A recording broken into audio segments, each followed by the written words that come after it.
Est-ce que t'as, toi aussi, une bibliothèque pleine de livres que t'as probablement pas lus? Ça, c'est sans compter le dossier sur ton ordinateur où il y a plein de formations que t'as pas faites ou en tout cas pas complétées. Pourquoi tu fais ça? Pourquoi t'achètes tant de trucs? Ben, c'est parce qu'à l'école, on nous apprend que pour réussir, il faut tout savoir. Il faut avoir toutes les informations. Alors, c'est pour ça que probablement tu es encore en train de chercher le secret, la chose que tu dois savoir pour débloquer ton entreprise, tes résultats. J'ai une grosse nouvelle pour toi. Avoir beaucoup de connaissances sans avoir d'architecture pour ton entreprise, c'est la recette parfaite pour être pauvre. Voilà, c'est dit.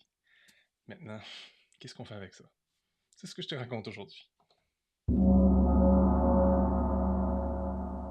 Bon, faut que je te confie un secret.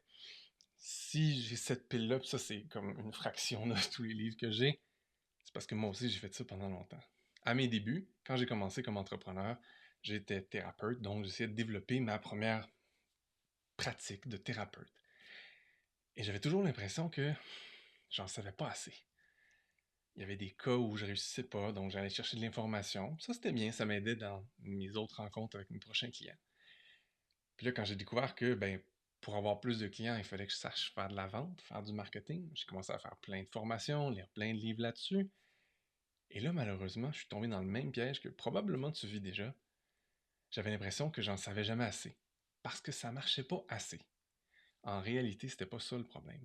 Le problème, c'est que j'essayais de prendre des morceaux puis d'assembler tout ça. Donc, je me faisais faire des formations à la pièce et j'essayais d'assembler tout ça dans une espèce de tout sans comprendre que c'est pas tant les pièces qui comptent que l'architecture.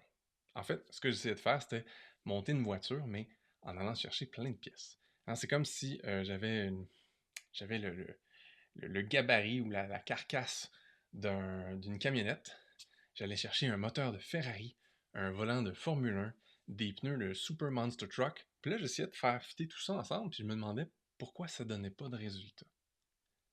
Parce que tout ça, c'était pas fait pour vraiment aller ensemble.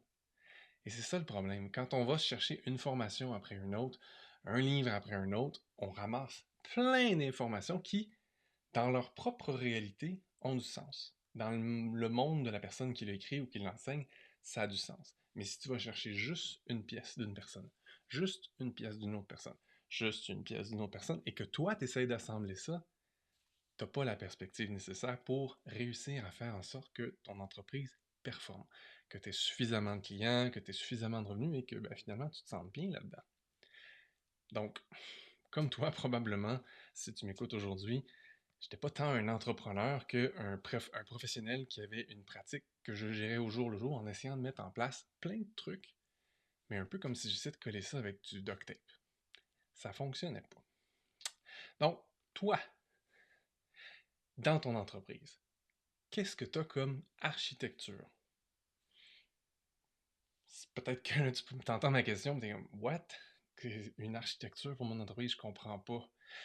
Et c'est normal, en fait, parce que probablement, si tu t'es lancé en affaires, comme moi, tu t'es lancé parce que tu aimais aider les gens. Tu t'es dit, moi, je peux aider les gens à. Puis là, tu as commencé à aider les gens à. Peu importe ce que c'est que tu faisais, que tu fais peut-être encore aujourd'hui. Puis là, en quelque part, tu t'es dit, tu sais quoi? C'est pas assez bon. C'est pas assez bon parce que j'ai pas assez de clients. Donc, je vais devenir meilleur. Et là, tu es parti dans ce chemin-là d'aller chercher plein d'autres connaissances, plein d'autres formations en disant, quand je vais devenir vraiment meilleur, je vais avoir plus de clients. Ça semble logique, hein? En réalité, ça l'est pas tant que ça.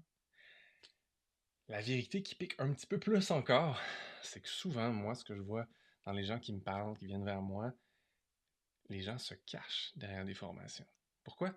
Parce que si tu es comme moi, puis tu t'es lancé en accompagnement, en thérapie, coaching, même service, ce qui te fait vraiment triper, c'est le service. C'est d'aider les humains à changer leur vie. Et ça, c'est naturel. Pour toi, t'en mangerais. Tu es toujours en train de vouloir apprendre une nouvelle chose, t'améliorer. Ça, c'est ce qui est full, normal, aligné, naturel, je dirais, pour toi. Ce que tu as besoin, par contre, c'est pas 100% naturel pour toi, du moins pas de la manière dont on te l'a enseigné jusqu'à maintenant.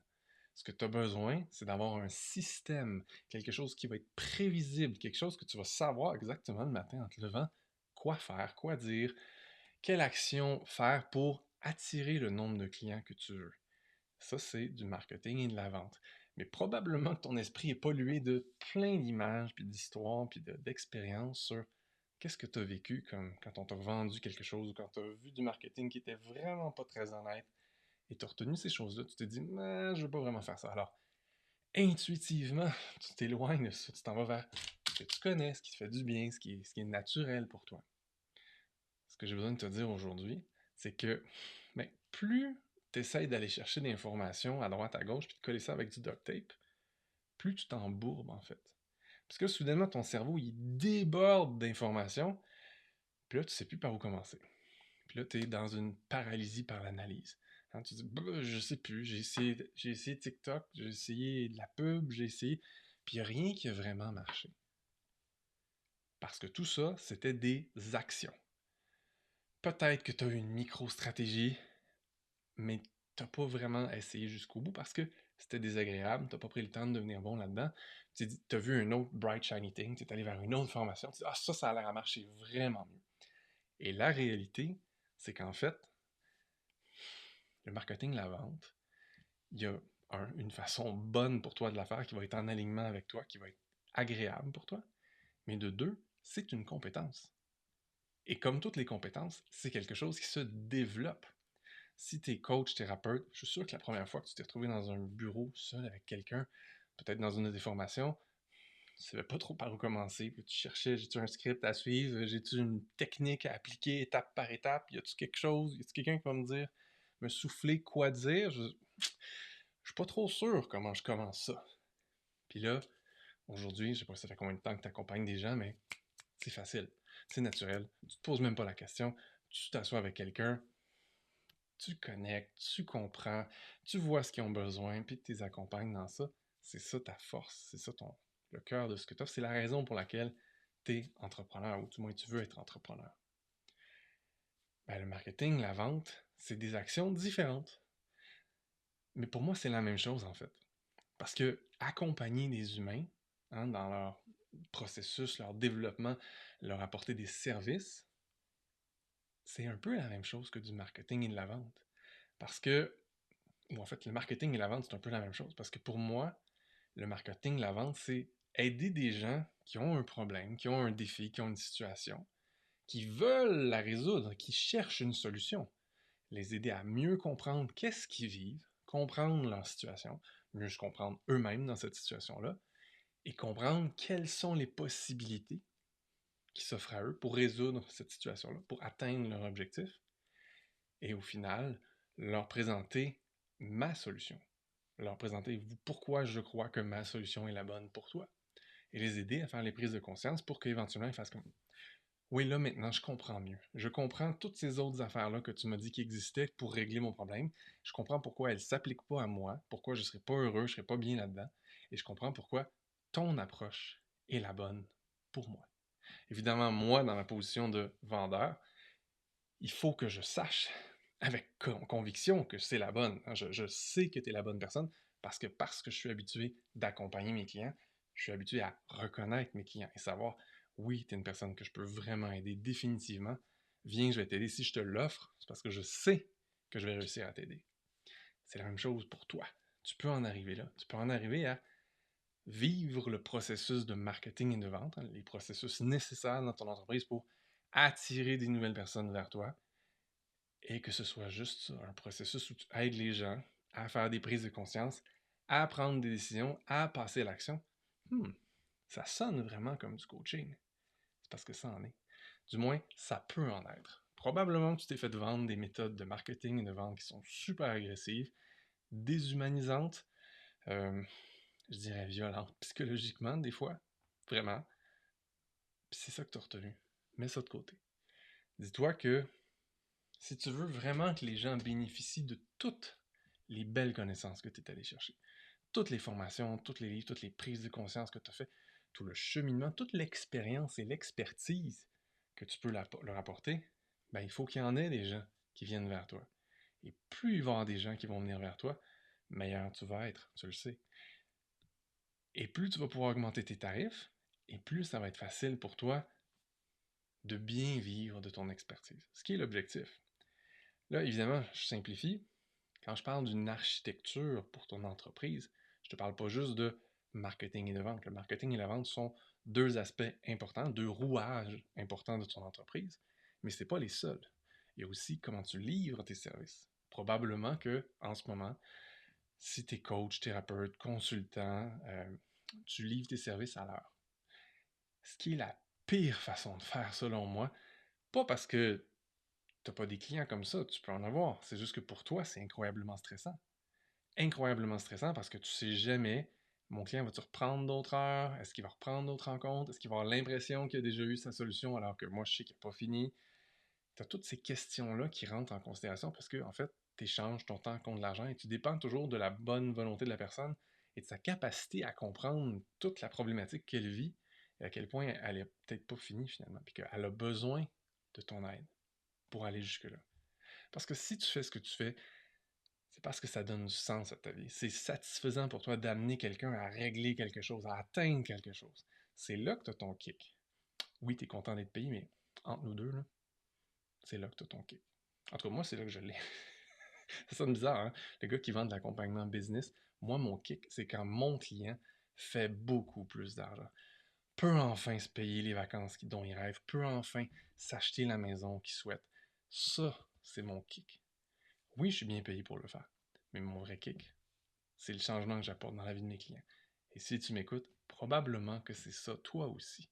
Ce qui fait que il faut que tu te mettes dans une position où tu peux en aider de plus en plus des gens pour qu'eux vivent pleinement leur réussite et que toi, tu retires ta satisfaction profonde d'avoir enfin aidé quelqu'un jusqu'à là, encore une autre, encore une autre.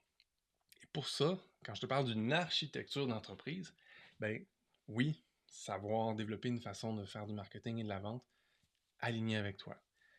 Mais savoir aussi livrer, hein, créer une offre, puis la livrer d'une manière qui est beaucoup plus, je veux dire, fluide, beaucoup plus complète, et qui va permettre que tu aies enfin la paix d'esprit, que tu aies des revenus réguliers et surtout prévisibles.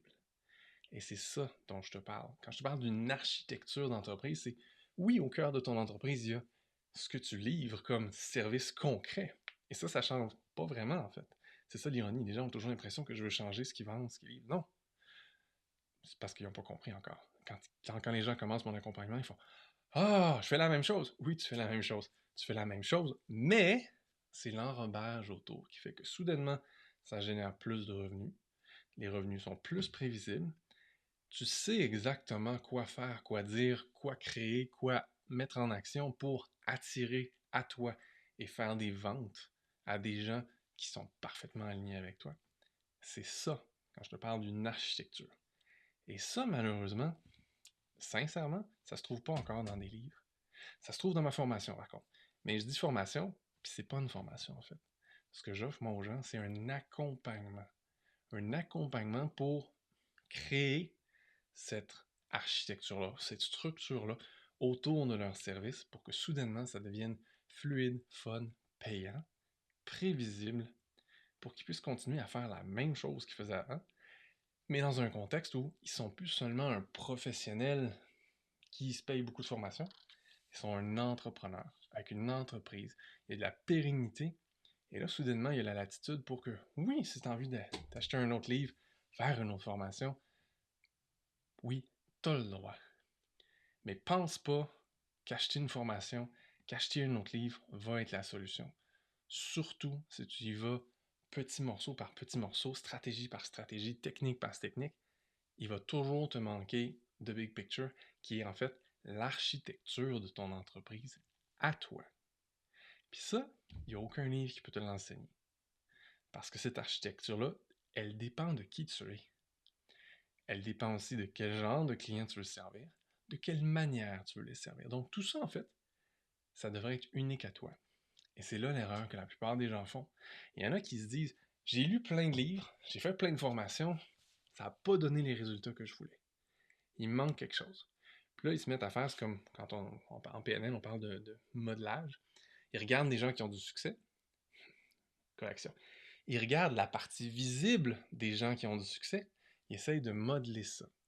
Et ça marche pas non plus. Pour plusieurs raisons. La première, c'est que de un, tu vois juste la partie visible, ce que les gens veulent bien que tu vois, qui est juste une petite fraction de tout ce qu'il y a à voir.